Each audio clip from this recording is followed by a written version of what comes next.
आज माननीय supreme court का चंडीगढ़ के मेयर चुनाव में ऐतिहासिक फैसला आया है।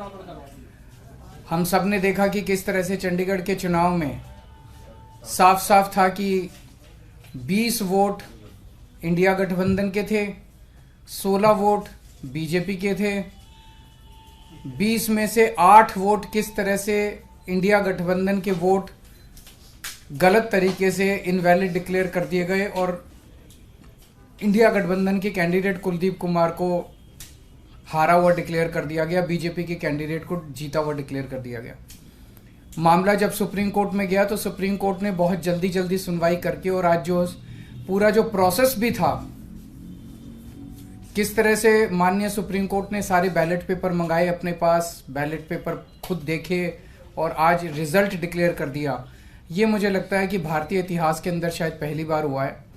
हम सुप्रीम कोर्ट का बहुत बहुत शुक्रिया अदा करते हैं कि इतने कठिन समय में आज जो देश के अंदर जो हालात हैं, पूरा डिक्टेटरशिप चल रही है, जनतंत्र को कुचला जा रहा है जगह जगह, सारे इंस्टीट्यूशंस जो हैं वो एक तरह से कुचले जा रहे हैं, रौंदे जा रहे हैं।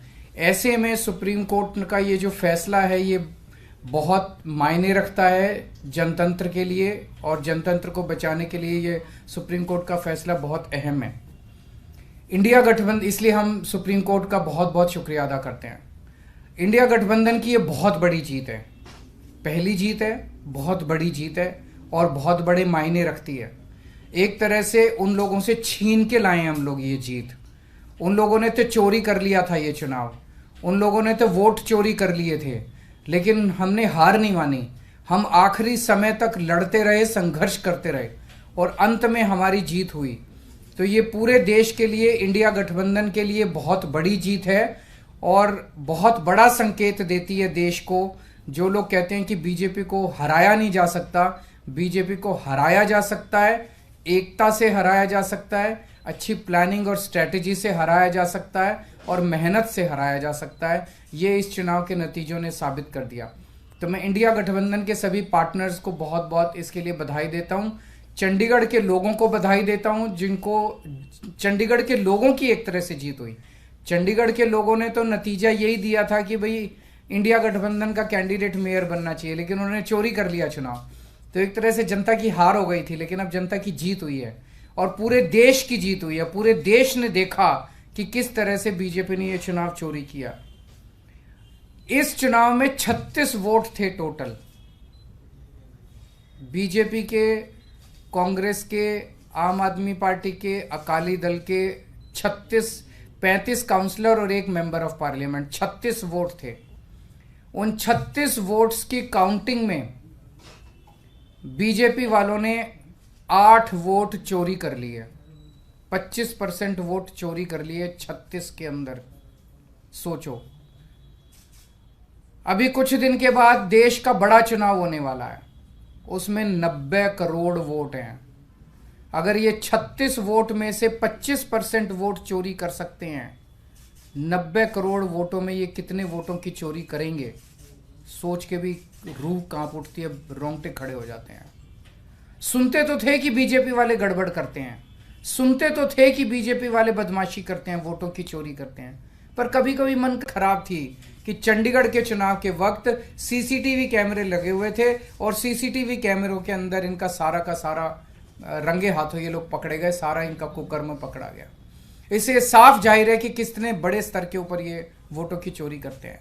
अब बड़ा मसला ये है, पूरे देश को सोचना पड़ेगा कि अगर जनतंत्र नहीं बचेगा तो कुछ नहीं बचेगा।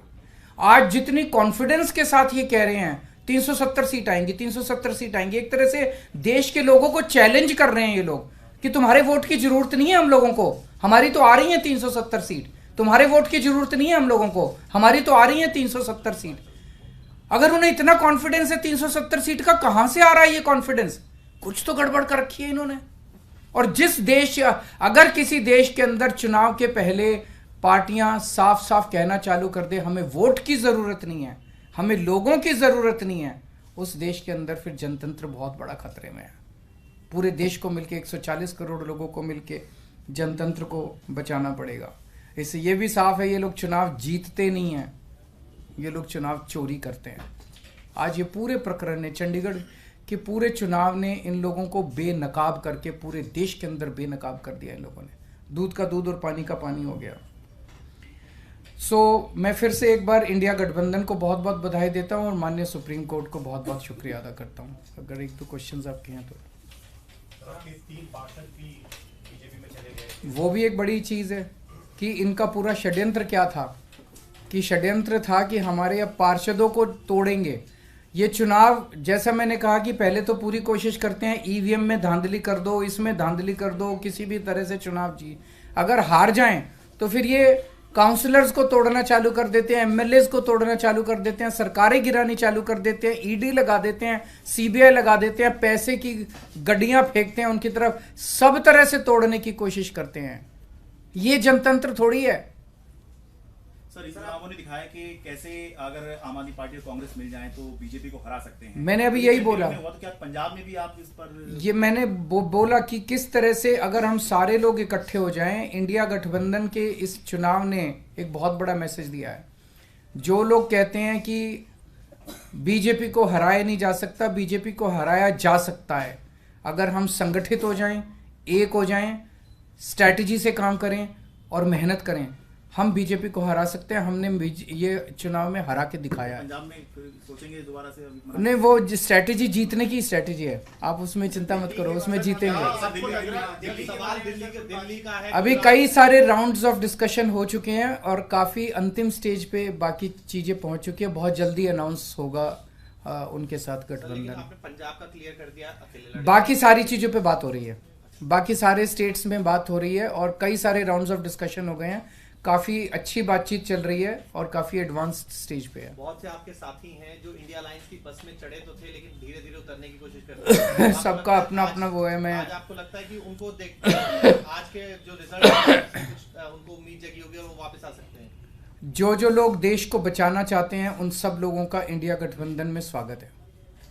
सर आपको लग रहा है लार्ज स्केल रिगिंग भी लोकसभा के समय ये अपोजिशन को, इंडिया ब्लॉक को अब डर है, जिस तरह का पिछले कुछ दिनों में घटित हुई है चीजें?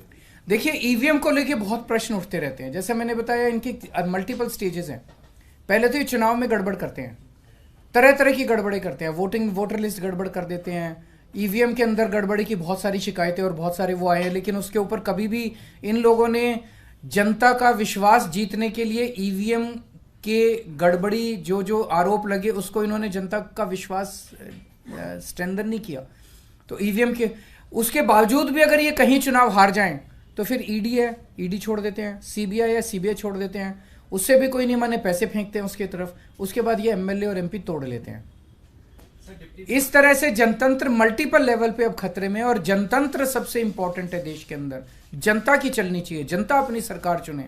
अगर जनता की नहीं चलेगी और एक किसी व्यक्ति को अगर ये अहंकार हो जाएगा कि हमारी तो 370 सीट आ रही है, जनता की तो जरूरत ही नहीं है, 140 करोड़ लोगों की मुझे क्या जरूरत है, मेरी तो 370 सीट आ रही है, तो उसके बाद जनता कहां जाएगी?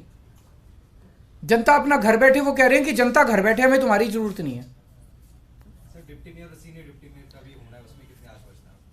उसका मैं डिटेल्स पता करके बताऊंगा, क्योंकि मुझे नहीं पता लीगल क्या पोजीशन है। मेयर डिप्टी मेयर का चुनाव कराता है, तो चूंकि वो मेयर नहीं रहा, उसने चुनाव कराया, वो भी दोबारा